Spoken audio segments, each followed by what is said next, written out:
يومنا هذا إلى يوم الدين أما بعد وقد قال الله تبارك وتعالى في كتابه المبين وهو أصدق الصادقين صلوات اللهم صل على محمد وعلى محمد. ارشاد پروردگار عالم ہو رہا ہے کہ میں نے تمام جنوں اور انسانوں کو صرف اس لیے پیدا کیا کہ وہ میری عبادت کر سکیں. صلوات پڑھیں. اللهم صل على محمد وعلى محمد.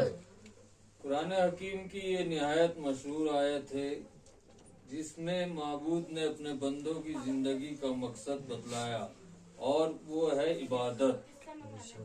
بظاہر عبادت اتنا عام لفظ ہے کہ ہر شخص اس کے معنی آسانی سے بتا سکتا ہے. چنانچہ عام طور پہ یہی مشہور ہے کہ نماز و روزہ، حج و زکوٰۃ، خمس اور جہاد جیسے فرائض کو پورا کر دکھانے کا نام عبادت ہے. اس میں شک نہیں کہ اللہ کے ان فریضوں کی ادائیگی بھی عبادت ہے، لیکن اس کا ہرگز یہ مطلب نہیں بس اسی کا نام عبادت ہے، بلکہ حقیقت یہ ہے کہ عبادت ایک بہت وسیع لفظ ہے جس میں ان باتوں کے علاوہ بھی بہت سی چیزیں داخل ہیں. صلوات اللهم صل على محمد وعلى محمد. حضرات آج ہم لفظ عبادت پر کچھ روشنی ڈالیں تاکہ اس کی اصلی حقیقت سب کے سمجھ میں آ جائے. خداوند عالم نے انسان کو اشرف المخلوقات بنا کر بھیجا ہے جس کے معنی وہ تمام مخلوقات میں سب سے زیادہ مرتبے والا ہے.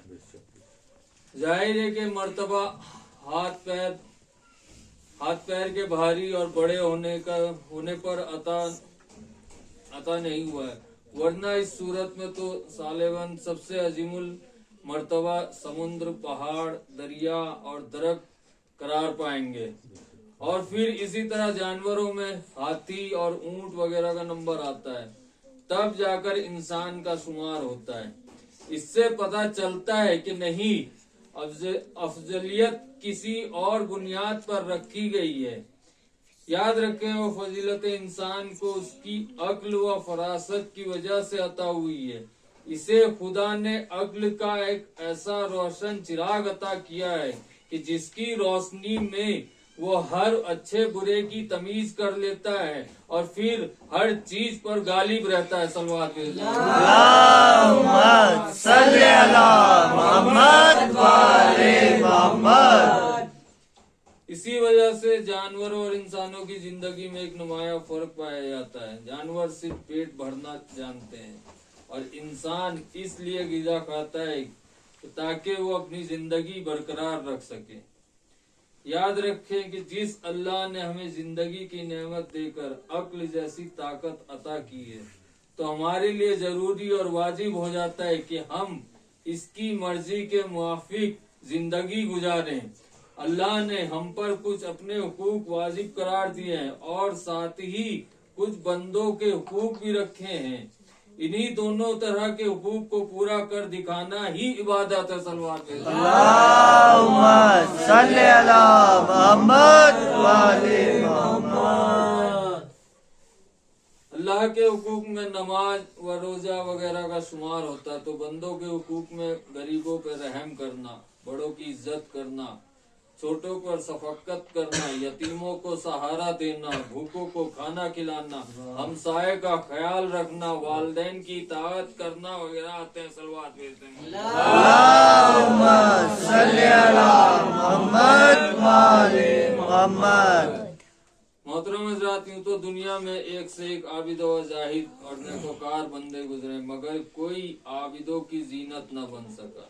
یہ شرف تو صرف ہمارے اور آپ کے چوتھے امام جناب سید ساجد محمد والے محمد. آپ نے اس قدر کثرت سے عبادت کی کہ زین العابدین علیہ السلام ہو گئے. صلی اللہ محمد والے محمد. क्या कहना हमारे चौथे इमाम का? एक तरफ अल्लाह के हुकूक अदा करते हैं, कोई कसर ना उठा रखी, तो दूसरी तरफ बंदों के हुकूक भी शान से अदा किए कि खुद तो हमेशा और गुर्बत व तकलीफ में जिंदगी गुजारी, मगर किसी हाजतमंद को कभी अपने दर से मायूस न पलटा। सलवात भेजा अल्लाहुम्मा सल्ली अला मोहम्मद व आले मोहम्मद।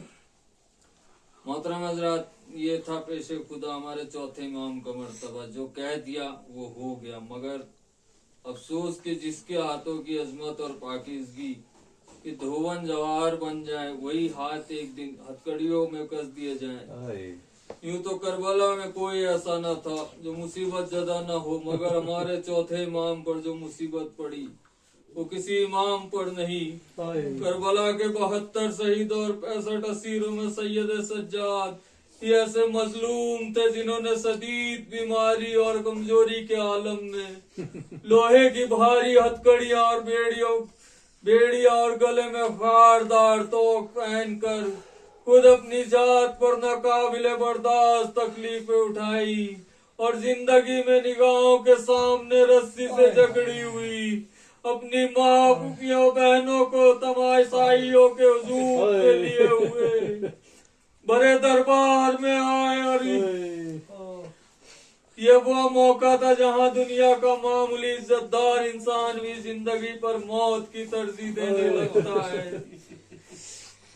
न कि ऐसा शरीफ इमाम जिसके घर की पाकीज़ा बीवियों के खुले हुए सर आसमान ने कभी न देखे हो।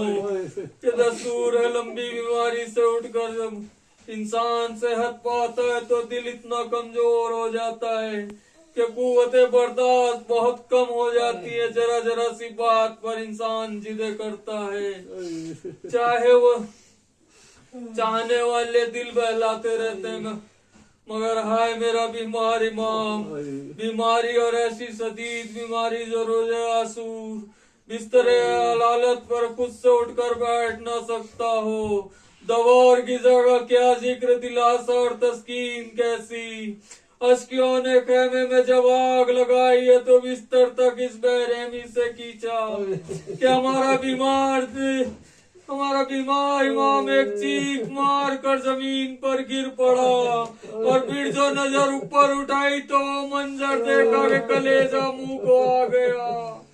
अरे हर तरफ अश्कियों के हाथ में आग लिए हुए कोई फूफी ज़ैनब की पुश्त पर ताजियाने लगा रहा है, कोई यतीम सकीना के तमाचे मार मार कर कानों से बूंदे छीन रहा है। अब कौन है जो बचा है? मर्दों में सब शहीद हो चुके, अब सिर्फ छोटे बच्चे हैं और लावारिस औरतें हैं। हर तरफ दुश्मन ही दुश्मन, आग के उठते हुए शोले, धुएं की घुटन और बेपर्दगी, इतने सदमे और एक दिल बीमार का। इंसान की फितरत है कि अगर वो अपनी मुसीबतों को दूसरे से तस्करा कर लेता है या कुछ नहीं जी भर के रो लेता है तो दिल हल्का हो जाता है। अल्लाह रे करबला वालों की बेबसी, रोना कैसा अगर किसी असीर की आंख से आंसू भी निकलता था तो अश्कियां नेज़ा लिए जो पढ़ते थे और फिर वो अजियत देते थे कि जिसके तसव्वुर से कलेजा कांप जाता था। मनकूल है कि जिस वक्त हमारे बीमार इमाम असीरों को लिए हुए कूपे की लंबी लंबी मंजिलों पे पायदा तय करके दाखिले मुल्क शाम हुए तो यजीद मलऊन ने ऐलान आम करा दिया कि सब मर्द व जन खुशी मनाए क्योंकि मेरी फतह की सवारी करीब आ रही है।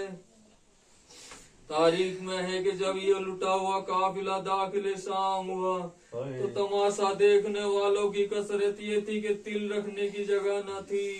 लोग एक दूसरों पे टूट पड़ते थे, जिनको जगह नहीं मिलती वो अपने अपने कोठों पर चढ़े हुए थे। मजमे की कसरत की वजह से अहले हरम के इस प्यासे काफिले को कई जगह रुक रुक कर जाना पड़ा। चुनांचे आदाए दी जब बीमार इमाम के असीरों की ऊंट की मेहार देकर बरहना पैर जलते हुए जमीन और ताजियाने लगाते हुए करीब मुल्क शाम लेकर आए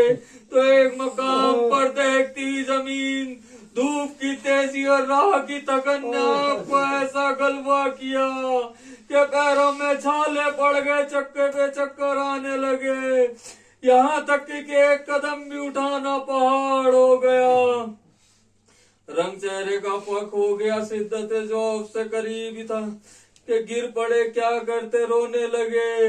जनाब ज़ैनब ने अपने भतीजे का यह हाल न देखा गया, नजब की तरफ रुक करके आवाज दी, बाबा जान आप तो आलम के मुश्किल कुशा हैं, अरे अपने बीमार पोते की खबर लीजिए, मर्दों में कोई नहीं बचा, एक सहारा रह गया, वो भी खत्म हो रहा है।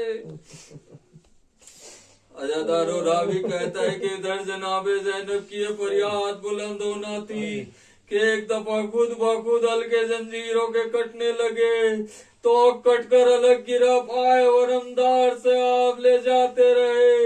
हजरत ने जब ये मंजर देखा हाथ उठाए, परवरदिगार मैं अपनी मुसीबतों से तंग नहीं हूँ, मुझ पर जो तकलीफ हो वो गवारा है, मगर माँ बहन और फूफियों पे मेरे नस्ल बलवाए आम में फिराई जाए और सब हंस रहे हो, ये बर्दाश्त नहीं होता, क्या करूँ दिल बेकरार हो जाता है।